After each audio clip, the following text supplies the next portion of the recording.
이거 관련해서 우리 가족 여러분들 좀 의견 좀 많이 채팅창에 좀 올려주십시오. 궁금하네요.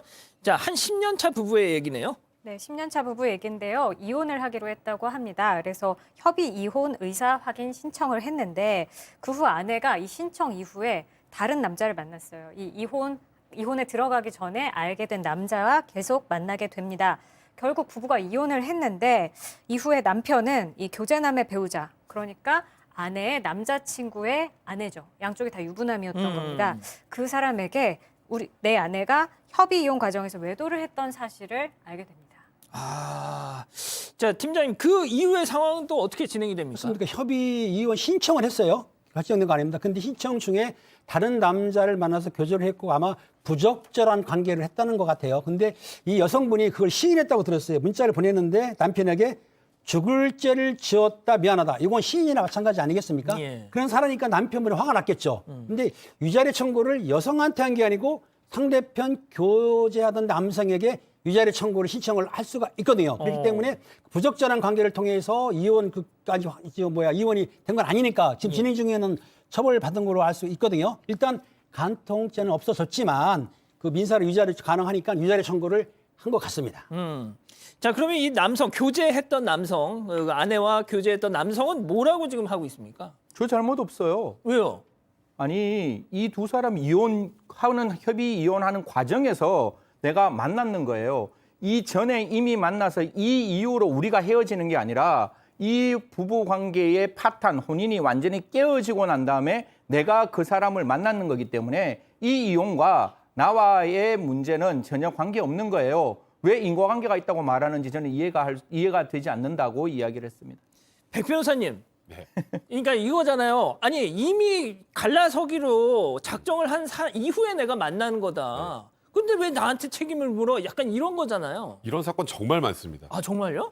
그러니까 이게 부부가 사이가 좋은 상황에서 이제 그냥 쭉 가는 과정에 이제 외도가 들키면 그것 때문에 이혼을 하잖아요. 네. 근데 그게 아니라 어떤 다른 이유로 이제 부부가 갈라지기로 결정을 했는데 그 이후에 이혼 도장을 꽝 찍기 전까지 그 사이에 다른 배우자, 그러니까 이성을 만나는 건 굉장히 많거든요. 그럼 이게 어쨌건 둘은 끝났으니까 그 뒤에 만나는 것까지 뭐라는 게 좀 너무한 것 아닌가라는 생각을 할 수도 있고 아하. 또 한쪽에서는 아니 그 도장 찍기 전까지는 부부인데 부부면은 그거 그래도 어쨌건 완전히 갈라서기 전이니까 그건 잘못했지.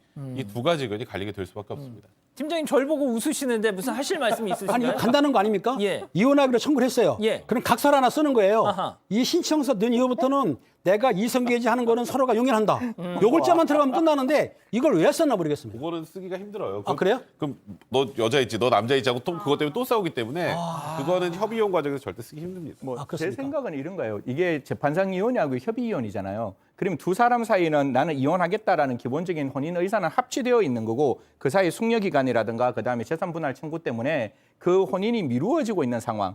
보통 재판상 청구면 난 이하고 이혼 안 할래. 난 이하고 살래라는 거하고는 조금 다른 거 같은 느낌이라서 참 이런 거 보면 저는 변호사님 말씀 그다음에 다들 저희들 말씀인데 저는 시청자 여러분께 과연 이런 경우에 있어서 과연 어떻게 돼야 될지 한번 저도 물어보고 싶습니다. 예, 지금 이게 이 실제 벌어지고 있는 사안이어서 저희가 조금 더 어떤 특정 실제 어떤 분들의 입장이 걸린 문제이기 때문에 조금 더 좀 진지하게 진행을 해보겠습니다. 자, 그럼 이쯤에서 이번 사건 체크 포인트 짚어보죠. 숙려 기간은 이혼 전이다.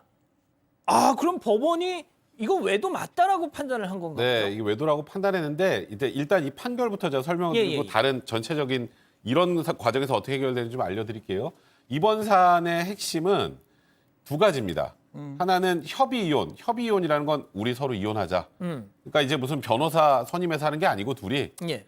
이혼하자. 가서 도장 찍자. 가정법 가서. 그럼 이제 숙려기라는 걸 주잖아요. 다시 한번 곰곰이 생각해 보시기 바랍니다. 옛날에 신고 아저씨가 맨날 하던. 그거 사주간에. 네, 4주에 뵙겠습니다. 그거. 그거. 근데 그럼 그 과정에 그래도 우리가 안 싸우고 그냥 다시 사는 게 낫겠지?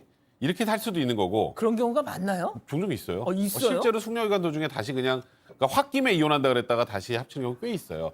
그러니까 이런 협의 이혼 과정에서는 아직 양당사 이혼 의사가 확실하다고 보질 않는 거예요. 그럼 그 사이에 누구랑 만났다. 그러면 이거는 이혼 완전히 파탄나기 전 상황에서 만난 것이기 때문에 예. 이건 역시 부정행위라고 볼 수 있는 거고 아. 또 하나 두 번째 협의 이혼이라고 하더라도 진짜 완전히 다시는 우리 얼굴도 보지 말자 예, 이런 예. 정도의 상황이 됐는데 그 이후에 완전히 파탄나는 상황에서 이 남자를 만났다면 위자료가 인정 안 됐을 수도 있는데 예. 문제는 이 남성을 이혼 신청 전부터 알고 있던 남성이에요. 아. 그러면 결국 이 남성 때문에 예. 결국 이 혼인 관계가 점점 벌어지고 결국 이 혼인 관계가 파탄까지 이르렀다고 볼 여지가 충분히 있기 때문에 이 경우에는 이 남성 이거는 부정행위가 맞다고 판단하고 외도가 맞다고 판단해서 위자료 1,500만 원 지급하라 판단한 건데요. 예를 들어서 재판상 이혼. 그러니까 몇 년, 한 5년 동안 별거라고 살았었어요. 그러다가 이제 재판을 통해서 한쪽은 잘했다 잘못했다고 싸우는 과정에 이미 혼인 관계가 파탄났다면 그때 그 과정에서 이성을 만나고 있었던 경우에는 이것 때문에 혼인이 깨진 건 아니라고 해서 위자료 인정 안 되는 것도 꽤 많습니다. 아, 그러니까 그렇군요. 이거는 무조건 이런 경우에도 도장 찍기 전까지는 외도 이게 단언하는 게 아니고 아, 예. 그 상황 케이스별로 보고 판단을 해야 되는 그렇군요. 부분입니다.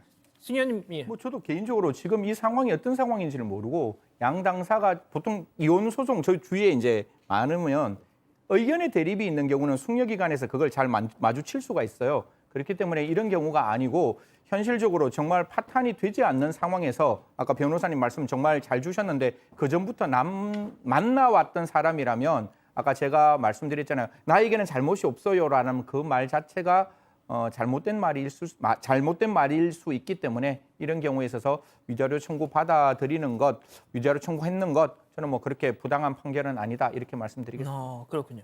팀장님은 뭐 하실 말씀 있으세요? 제가 아까 말씀드린 대로 실질적으로 사생활을 보호하기 때문에 예. 지금 아까 그 결정은 안 났다 하더라도 이 계약서라든지 각서를 쓰게 되면 가능하다고 저는 생각이 드는 거예요. 물론 제가 이제 뭐 정확하지는 않지만 그렇기 때문에 만약에 이혼 신청하시는 분들이 서로의 사생활을 보호하기 위해서는 이런 각서를 하나 쓰게 되면 사생활 간섭 많겠다.